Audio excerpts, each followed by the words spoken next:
വന്ന് വന്ന് ഒട്ടും പുതുമില്ലാത്ത ഒരു കാര്യമായി വന്നുകൊണ്ടിരിക്കുകയാണ് തിക്കിലും തിരക്കിലും പെട്ടുള്ള അപകടങ്ങൾ. അപ്പോൾ ഇതൊരു പരിധിവരെ നിയന്ത്രിക്കാൻ നമ്മളെ കൊണ്ട് തന്നെ പറ്റുന്ന കാര്യങ്ങളേ ഉള്ളൂ. ആദ്യം എന്നുള്ളത് നമ്മൾ പാനിക് ആവാണ്ടിരിക്കുക എന്നുള്ള ഒരു കാര്യമാണ്. എല്ലാവരും ധൃതി പിടിച്ചിറങ്ങുമ്പോഴാണ് കൂടുതൽ ഇങ്ങനെയുള്ള അപകടങ്ങൾ ഉണ്ടാവാൻ സാധ്യതയുള്ളത്. രണ്ടാമത്തെ കാര്യം എന്ന് പറഞ്ഞാൽ നിങ്ങളൊരു ഇവന്റിന് പോകുമ്പോൾ തന്നെ അതിന്റെ എൻട്രീനെ പറ്റി എക്സിറ്റിനെ പറ്റിയും വ്യക്തമായ ധാരണ നിങ്ങൾക്ക് ഉണ്ടായിരിക്കുക എന്നുള്ളത്. അതുകൂടാതെ എയ്റ്റ് പോസ്റ്റ് എവിടെ ഉണ്ടെന്നുള്ള കാര്യങ്ങൾ നിങ്ങൾ ശ്രദ്ധിക്കേണ്ടതുണ്ട്.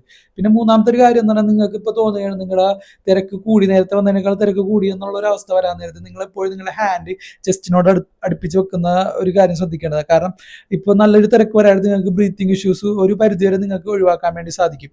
പിന്നീട് അടുത്തുള്ള കാര്യം എന്ന് പറഞ്ഞാൽ ഒരിക്കലും ക്രൗഡിനെതിരെ സഞ്ചരിക്കുന്ന ഒരു അവസ്ഥ ഉണ്ടായിരുന്നു. അങ്ങനെ വരാൻ നേരത്ത് കൂടുതൽ പരിക്കുകൾ പറ്റാനും വീഴാനുള്ള സാധ്യത വളരെ കൂടുതലായിരിക്കും.